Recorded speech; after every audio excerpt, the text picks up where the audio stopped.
Nah, ini teman-temanku, coba Anda lihat dulu di sebelah saya. Ini ngeri banget ya judulnya ya, gitu loh. Hutang pinjol di Sumbar tembus 1,49 triliun, warga mulai sulit dapat kredit bank.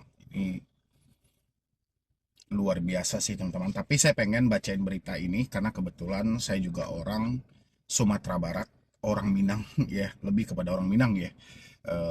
Sumatera Barat, kotanya Kota Padang. Tapi mendengar berita seperti ini, di satu sisi sedih melihatnya, tapi di sisi lain ada positif dan negatifnya. Yuk kita bacain dulu beritanya buat teman-teman semuanya, karena sudah lama juga saya tidak kupas satu berita dari pinjol ini, teman-teman semuanya. Tapi sebelumnya, silahkan ya yang belum mensupport channel ini, boleh disupport dulu, boleh didukung dulu, karena satu supportan dari Anda itu menjadikan channel ini makin berkembang dan saya makin semangat memberikan motivasi dan edukasi. Silahkan. Oke.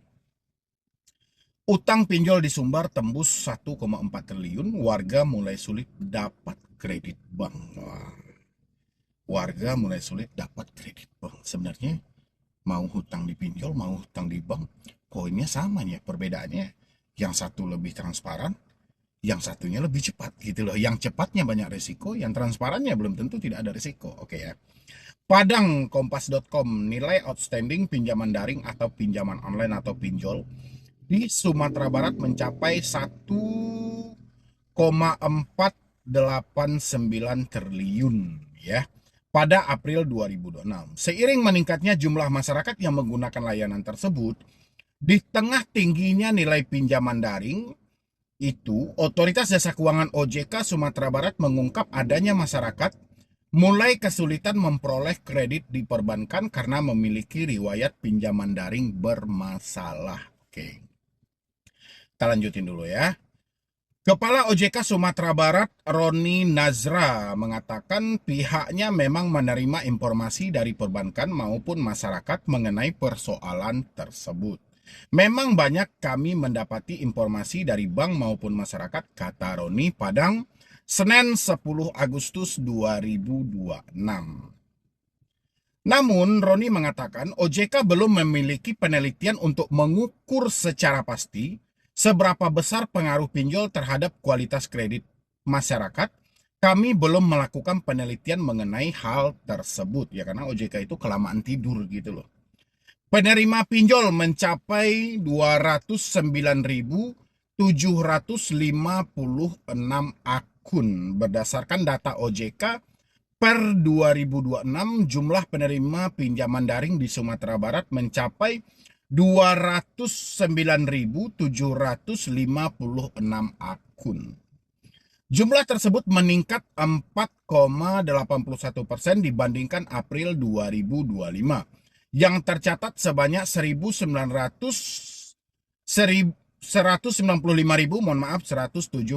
akun ya. Sementara jumlah pemberi pinjaman atau lender pada April 2026 tercatat 8.582 akun. Wow, lendernya juga meningkat ya. Angka tersebut turun dibandingkan April yang mencapai 8.690 akun. Oh, berarti turun. Turun sedikit lah, beberapa ratus orang. Oke. Nilai tersebut lebih rendah dibandingkan posisi April 2025 sebesar 1,570 triliun ya. Namun secara tahunan outstanding tercatat tumbuh 8,72%. Wow. Tingkat Wan Prestasi atau TWP 90 pinjaman daring Sumatera Barat berada di angka 2,53%. TWP 90 merupakan indikator tingkat gagal bayar pinjaman dengan keterlambatan pembayaran lebih dari 90 hari. Ini kan sebenarnya data ya kan, secara data kan, bukan secara fakta yang terjadi gitu loh. Coba lah kita cari secara faktanya bagaimana gitu loh tentang NPL-nya ini gitu ya kan. Tapi kalau hanya berbicara, wah datanya ini ya, kalau data mah bisa disulap semua. Coba cari faktanya gitu ya. Habis itu di sini mana lagi ya kelanjutannya tadi ya. Oke. Tingkat Wan Prestasi atau TWP 90 pinjaman daring Sumatera Barat berada di angka 2,53%. Oke, secara data ya. TWP 90 merupakan indikator tingkat gagal bayar pinjaman dengan keterlambatan pembayaran lebih dari 90 hari. Oke. Utang pinjol melonjak hampir 15 kali lipat. Nilai pinjaman daring Sumatera Barat menunjukkan peningkatan signifikan dalam beberapa tahun akhir. Pada 2019, outstanding pinjaman daring Sumbar tercatat 85,30 miliar. Angka itu meningkat menjadi 146,53 miliar pada 2020 dan kemudian 322,26 miliar pada 2021. Pada 2022, outstandingnya kembali melonjak menjadi 697,72 miliar dan mencapai 828,80 miliar 2023. Hingga November 2024, nilainya telah mencapai 1,279 triliun. Dengan demikian, nilai outstanding pinjaman daring Sumbar meningkat hampir 15 kali lipat dalam kurun 5 tahun. Berarti ada yang tidak beres dalam hal itu kan? Perubahan juga terlihat dalam jumlah pemberi pinjaman. Pada 2019 hanya terdapat 535 akun lender di Sumbar. Oke. Jumlah tersebut kemudian meningkat menjadi 14.063 akun pada November 2024. Namun jumlah lender kembali turun menjadi 8.582 akun pada April 2026, sementara pendana pinjaman justru meningkat menjadi 209.759 akun. Riwayat pinjol bermasalah bikin sulit dapat kredit, kata Roni ya. Roni mengatakan salah satu dampak mulai dirasakan masyarakat adalah kesulitan memperoleh kredit dari bank. Meskipun dia tidak terjebak di pinjol, bukankah selama ini bank konvensional lebih berbelit urusannya? Kenapa masyarakat itu lebih cenderung kepada pinjaman online yang mana notabene-nya itu lebih simpel? Ya, mereka nggak tahu bahwa risikonya akan berat karena mereka sudah ogah, ke bank itu udah ogah, minjam 20 juta aja. Itu tukang sayur, pedagang ikan, segala, itu banyak banget syaratnya. Ya, kecuali yang kita pengusaha yang berani bla bla bla bla segala macam, itu baru cepat. Yang penting kalau ada apanya baru cepat gitu loh ya. Hal itu terjadi ketika calon debitur memiliki riwayat pinjaman daring bermasalah tercatat dalam sistem layanan informasi keuangan atau SLIK. Oke. Menurut Roni, riwayat tersebut dapat mempengaruhi nilai lembaga keuangan terhadap kualitas kredit seseorang. Meski demikian, OJK belum memiliki angka pasti mengenai jumlah masyarakat yang ditolak kredit perbankan akibat riwayat pinjaman daring. Roni mengatakan OJK masih perlu melakukan penelitian untuk mengukur dampak tersebut secara lebih komprehensif ya. Pinjol bisa jadi alternatif pembiayaan. Roni menegaskan pinjaman daring tidak sepenuhnya merupakan persoalan. Benar, pinjaman daring tidak menjadi persoalan. Tidak sepenuhnya persoalan. Yang jadi persoalan adalah bunga dan cara penagihannya. Di sini letak persoalannya. Habis itu, pinjaman daring tidak mempedulikan kredit scoring, melainkan hanya sebuah ranking dari sebuah pembayaran. Ya, kredit scoring yang dimanipulasi tadi, pinjol tidak tahu lagi dari mana kredit scoring ini bisa meningkat. Padahal orang itu makanya diletakkan di ranking yang teratas. Mereka menyelamatkan pinjaman mereka dengan gali lubang tutup lubang. Apakah pinjol tahu? Pinjol nggak tahu. Ya kan? Sebenarnya jebakannya itu masih banyak ya, tapi saya bacakan beritanya dulu. Next video baru kita kupas tuntas lagi.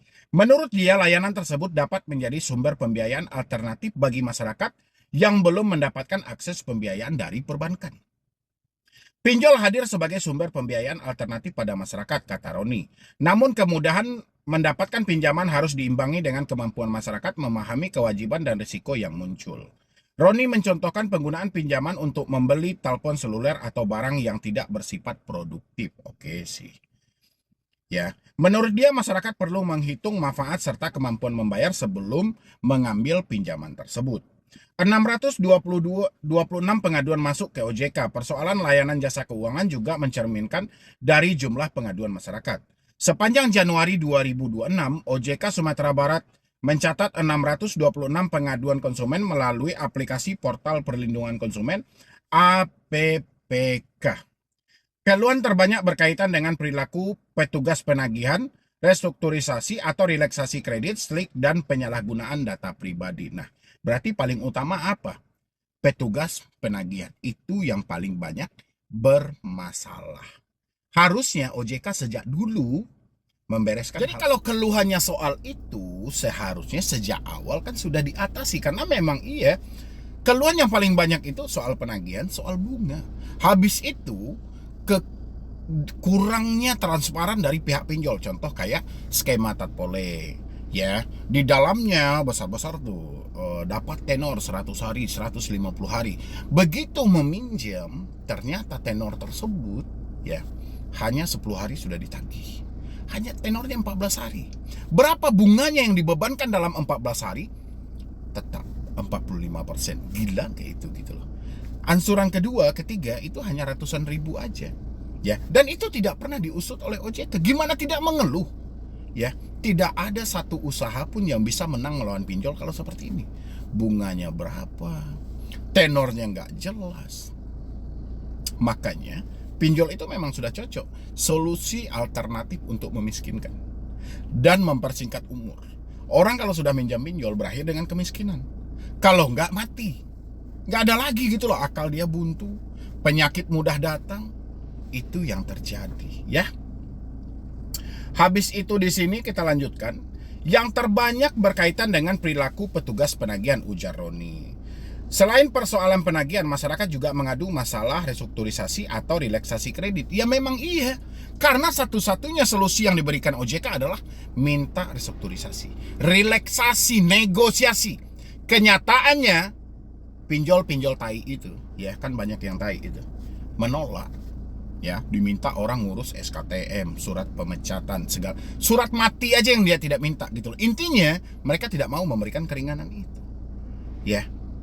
Kapan dia mau memberikan keringanan? Nanti udah lama banget gitu loh, udah panjang gitu. Tapi endingnya banyak yang menolak soal keringanan tuh. Jadi soal solusi yang diberikan OJK minta restrukturisasi, relaksasi, tunda bayar, itu omong kosong.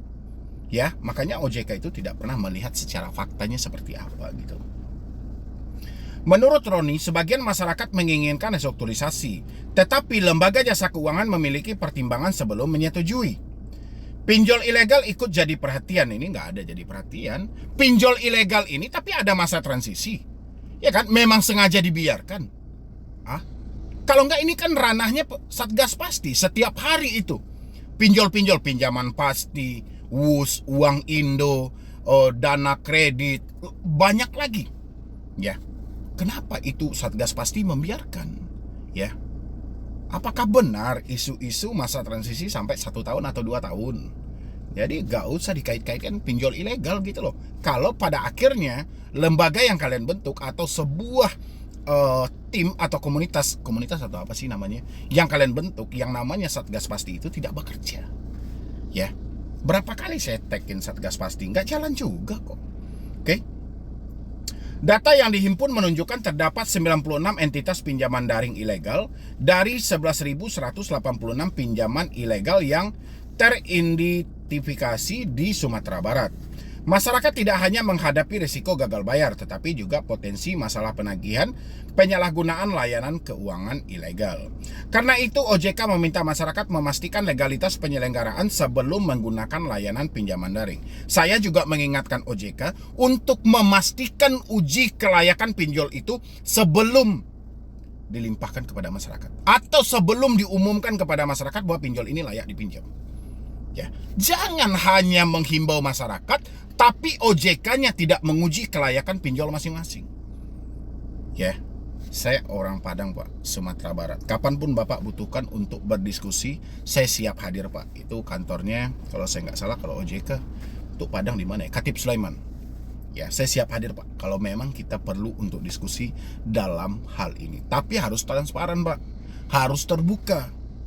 Ya, jangan menyalahkan pinjol ilegal, jangan terlalu menyalahkan si debetur, dan jangan juga terlalu cepat menyalahkan si pinjolnya. Oke, kita cari jalan tengahnya. Siapa sebenarnya yang salah? Aturannya sudah lengkap. Kita kupas satu persatu soal aturan. Ada salah satu Pak, teman saya juga terjebak berada di wilayah Sumatera Barat. Hutangnya nggak tanggung-tanggung Pak. Nominalnya mencapai 300 sampai 500 juta. Pastinya saya tidak bisa sebutkan. Dia datang ke Otoritas Jasa Keuangan Sumatera Barat. Ternyata banyak staf dari OJK itu tidak paham dengan aturan OJK sendiri. Ya, POJK nomor 19, POJK nomor 22, malah pelengak-pelengok tidak jelas. Gitu loh Pak. Ya, jadi kapan Pak Roni selaku pimpinan mungkin untuk wilayah Sumatera Barat khusus di OJK, kalau perlu kita berdiskusi Pak, saya siap untuk hadir berdiskusi di OJK. Apa permasalahan sebenarnya secara fakta yang ada. Ya, jangan terlalu mengkambing hitamkan soal ilegal, oke? Untuk mencegah masyarakat terjebak dalam persoalan pinjaman, OJK Sumatera Barat terus meningkatkan edukasi mengenai produk dan layanan jasa keuangan. Di mana edukasi itu berada? Di mana kalau produknya itu ya banyak ya iklannya. Tapi edukasinya itu letaknya di mana? OJK live di YouTube yang nonton 3 orang. Coba OJK kalau mau mengedukasi, coba bikin iklan hampir di semua media sosial seperti pinjol memasang iklan. Ya, itu baru kita mensupport OJK benar-benar bekerja, benar-benar memberikan edukasi, literasi yang tepat, pengenalan yang tepat tentang risiko-risiko kalau kalian bermain dengan pinjaman online di luar dari batas kemampuan. Ya, tapi ini nggak ada. OJK itu Pak, baik di Padang maupun di pusat, menunggu kasus viral dulu baru berjalan. Kalau nggak viral nggak akan jalan. Ya. Sepanjang Januari hingga Juli 2026, OJK menggelar 20 kegiatan edukasi secara langsung. Selain itu, terdapat 19 kegiatan edukasi secara tidak langsung melalui media sosial dan media digital. Secara langsung itu berada di mana, Pak? Di kampus. Di kampus yang seperti yang kita viralkan kemarin, ada UATAS. Atau yang mana gitu loh. Oke lah, kampus ke kampus. Berapa pesertanya, Pak? Berapa pesertanya? Harusnya zaman sudah canggih Pak, gunakan media, gunakan itu banyak itu selebgram, influencer, yang lain-lainnya. Coba bantu OJK buat mempromosikan. Jangan hanya mengandalkan medsos OJK yang penontonnya cuma secuil itu gitu. Ya. Kegiatan tersebut menyasar masyarakat umum, UMKM, pelajar, mahasiswa. Roni mengatakan literasi keuangan perlu diperkuat agar masyarakat menggunakan produk pembiayaan secara bijak. Masyarakat juga diminta memilih produk pembiayaan sesuai kebutuhan dan kemampuan membayar agar kemudahan akses pinjaman tidak berubah menjadi persoalan baru bagi kondisi keuangan. Oke. Silakan teman-teman memberikan pendapat. Saya tidak memberikan pendapat, cuman sangat disayangkan juga kalau memang di Sumatera Barat angka peminjam pinjolnya sangat begitu luar biasa. Tembus 1, sekian triliun. Nanti buat teman-teman yang ada di wilayah Sumatera Barat, Padang, Sumatera Barat dan sekitarnya, mau itu berada di Solo, di Damasraya, Bukit Tinggi, Payakumbuh, Pasaman, Padang Pariaman, Pesisir dan lainnya, silahkan isi di dalam kolom komentar. Ambil nomor saya, kita berdiskusi. Kalau enggak, follow akun Instagram saya @pedibroni. Oke teman-teman semuanya, mungkin dari segmen itu aja. Silahkan isi di dalam kolom komentar untuk pendapat Anda, dan kita berharap memang ada solusi yang paling tepat dari OJK daripada hanya berkoar-koar di media sosial. Ya, jadi sekian dulu dari saya, Medi Broni. Wassalam.